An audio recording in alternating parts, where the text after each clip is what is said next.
Next question ہے سنت داڑھی کی شیپ بہتر کرنے کے لیے ٹرم کروایا جا سکتا ہے؟ ٹرمنگ یعنی اس کو برابر چاروں طرف تینوں یعنی طرف سے ٹرمنگ صحیح مراد چوتھی تو نہیں بنتی ہے، 1 2 3 چیز اگر کوئی کروا لیتا ہے جائز ہے، ٹرم کرا کے بالکل بھی چھوٹی کر دیتا ہے شاید افریدی صاحب کی طرح تو داڑھی تو وہ بھی ہے، گناہگار تو نہیں ہوگا، لیکن مٹھی داڑھی سنت ہے، سنت موقع ہے، مٹھی داڑھی ہونی چاہیے کم از کم۔ ہم تو میرے بھائی مٹھی کے بعد والے بال بھی نہیں کاٹتے، باقی ٹریمنگ کرانا جائز ہے، کیوں نہیں ہے۔ میرا کلپ ہے یوٹیوب کے اوپر، داڑھی کی لمبائی کتنی ہو، لاکھوں لوگوں نے دیکھا ہے، اس میں بہت لمبی لمبی داڑھیوں والوں کی فوٹو بھی لگی ہوئی ہے، اس میں وہ آپ دیکھ لیں۔ ہاں جی۔ نیکسٹ کوشچن ہے جی اگر تالاب میں نہاتے ہوئے کوئی شخص پیشاب کر دے تو تب بھی اس میں نہانے والے کا غسل ہو جائے گا؟ اس میں آگے 2 قسم کا آ رہا ہے کہ نہانے والے کا خود جو پیشاب کر گیا ہے یا پھر کوئی اور نہا رہا ہے اور کسی نے پیشاب کر دیا، دونوں کا غسل ہو جائے گا؟ ہو جائے گا اگر تالاب بڑا ہے، مجھے پہلے بتایا نا، دہ در دہ ہے اگر تالاب، یعنی 15 فٹ بائی 15 فٹ کا تالاب ہے، اس میں اگر کوئی پیشاب کر دیتا ہے تو وہ اس کا استنجا بھی ہو جائے گا، اس کا غسل بھی ہو جائے گا۔ ٹھیک ہو گیا جی۔ نیکسٹ کوشچن ہے بغیر کوئی غلط عقیدہ رکھے ہاتھ یا گلے میں ڈوری یا دھاگا باندھنا کیسا ہے؟ کس لیے باندھنا چاہ رہا ہے وہ؟ بس ویسے فیشن کے طور پر۔ فیشن کے طور پہ باندھ رہا ہے تو پھر ظاہر اس کی نیت کا اعتبار ہوگا، اس پہ تو ہم فتویٰ نہیں لگائیں گے۔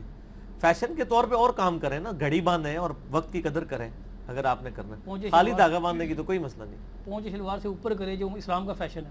ہاں اسلام کا فیشن ہے، لیکن وہ عورتوں نے کرنا شروع کر دیا ہے۔ عورتوں نے، ٹھیک بات کر۔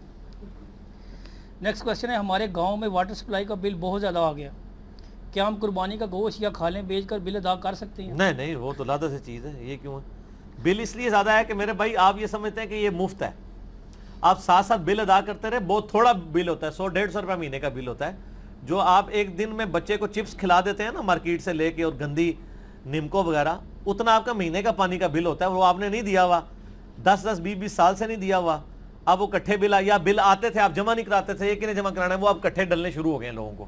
ہمارے محلے میں بڑا شور مچا ہوا ہے، ہمارا گھر ہمارے محلے میں تھا جو ہم ہمیشہ سے بل جمع کرا رہے ہیں، ہمارا تو بل کوئی نہیں آیا، باقیوں کا کسی کا 18,000 آیا ہوا ہے، کسی کا 20,000 آیا ہوا ہے، تو وہ سر آپ نہیں، وہ یہ آپ ان سے جا کے آپ اس کو ڈیوائیڈ کروا لیں گے، جی ہم اتنے سالوں میں ادا کریں گے، تھوڑا تھوڑا کر کے ادا کر دیں، اس طرح کر کے وہ آپ کو کوئی اس کی ڈویژن کر دیں گے۔ ٹھیک ہے۔ اگلا سوال ہے بچے کے کان میں اذان دینے کا درست طریقہ کیا ہے؟ قرآن و حدیث کی روشنی میں وضاحت کریں۔ اجماع ہے جی کان میں اذان دینے کے مسئلے میں، جامعہ ترمذی میں حدیث ہے، امام ترمذی نے اسے صحیح کہا ہے، بعض لوگ اسے ضعیف بھی کہتے ہیں، البتہ امام ترمذی نے اجماع نقل کیا کہ مولا حسن علیہ السلام کے کان میں نبی علیہ السلام نے اذان دی تھی۔ باقی اقامت والا مسئلہ کوئی نہیں ہے، یہ کہتے ہیں ایک کان میں اذان دیں ایک میں اقامت، اور وہ کان کے لیے بھی انہوں نے باقاعدہ وہ ایک صفحہ موڑ کے نا تو اس کے کان کے پاس رکھ کے نا یوں کر کے اذان دے رہے ہوتے ہیں، اور میرے بھائی اس کے پاس کھڑے ہو کے قبلہ رخ ہو کے آپ اذان دے دیں، وہ کان سے ہی سنے گا، منہ سے نہیں سنے گا نہ ناک سے، کان میں اذان ہو رہی ہوتی ہے نا۔ کان میں اذان کا مطلب یہ نہیں کہ بالکل آپ نے اس کے، وہ کان سے مراد ہے آپ نے پاس کھڑے ہو کے اس کے اذان دینا ہے، ادھر نہ ہو کے اس کے باز نہ آئے، کانوں میں پڑے گی، بس اذان دے لیں۔ اگر فجر کا وقت ہے تو فجر والی اذان دے دیں، اگر فجر کے علاوہ کوئی اور وقت ہے تو کوئی اور والی اذان دے دیں، اقامت کوئی ضروری نہیں، بس ایک دفعہ اذان دے دیں، دونوں کانوں سے ہی سنے گا۔ ٹھیک ہے۔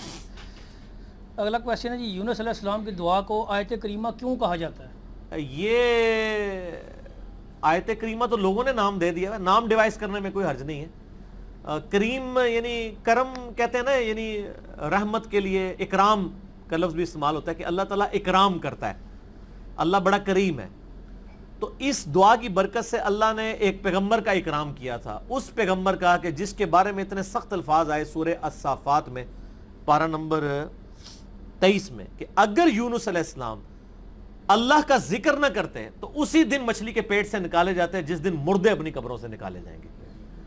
اتنا جس پیغمبر پہ اللہ تعالیٰ کو جلال تھا، وہ جلال اللہ تعالیٰ کا اکرام میں بدل گیا اس دعا کرنے کی برکت سے، لا الہ الا انت سبحانک انی کنت من الظالمین۔ اور سورۃ الانبیاء میں آیا جو یہ دعا کرے گا کذالک ننجی المؤمنین، کوئی مومن بھی یہ دعا کرے ہم اسے بھی نجات دے دیں گے۔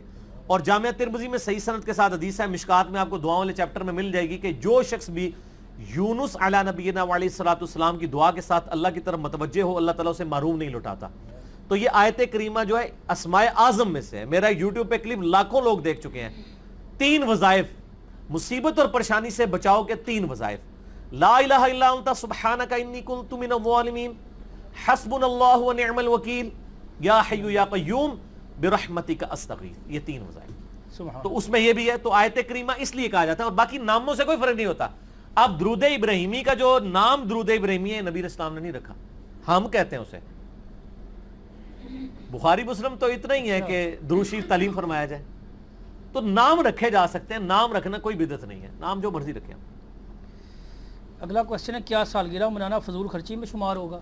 اگر فضول خرچی اس میں کر رہے ہیں تو فضول خرچی میں شمار ہوگا. اگر فضول خرچی نہیں کر رہے ہیں, جیسے دیکھیں آپ عام گیٹ ٹوگیدر کوئی کر لیتا ہے, کسی کی دعوت کر لیتا ہے, اس کے لیے ایک بہانہ, ایک ہمارے ٹرینڈ کے طور پہ, اگر میرا یوٹیوب پہ سالگرہ اور ہیپی نیو ایئر کے اوپر کلپ بھی ہے کہ اس کے اندر غیر شرعی افعال نہ کیے جائے. فضول خرچی یہ ہے کہ آپ مطلب لائٹنگ کرا دیتے ہیں 10,000 روپے کی, یہ فضول خرچی ہے نا. اگر کوئی اس میں بلا کے غریب رشتہ داروں کو یا اپنے قریبی لوگوں کو کھانا کھلا دیتا ہے تو اس میں تو کوئی حرج نہیں ہے, کرے بے شک کرے. نیکسٹ کوشچن ہے, کیا فوٹوگرافی کا کاروبار کرنا جائز ہے؟ ساتھ ہی اس کے میں ایک شامل کرتا ہوں کوشچن کہ لوگ جس طرح یہ شادی بیاہ پر فلمیں بناتے ہیں, یہ جائز ہیں؟ مشکل سوال ہے. اس میں صرف میں ایک یعنی اصولی جواب دوں گا کہ میں نے پہلے بھی اس کے اوپر ایڈریس کیا تھا کہ شادی بیاہ کے موقع کے اوپر وہی سین حلال ہوں گے جو عام حالت میں بھی حلال ہیں.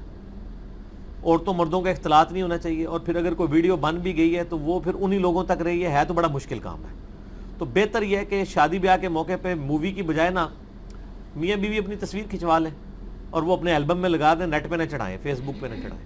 تو اس طریقے سے باقی وہ تو چھری کے ذریعے بندہ ماریں آپ یا چھری کے ذریعے آپ مرغی ذبح کریں, وہ تو اس پہ ہے. فی نفسی تو فوٹوگرافی کو یعنی برا نہیں کہا جا سکتا. باقی میرا ایک یوٹیوب پہ کلپ ہے اسلامک رولنگز اباؤٹ پکچرز, اس میں نے بتایا کہ اب تو اجماع ہو گیا ہے تصویر کے جائز ہونے کے اوپر. بالکل پہلے ہی تھا, مولویوں کو سمجھ دیر سے آئی ہے. ٹھیک ہو گیا.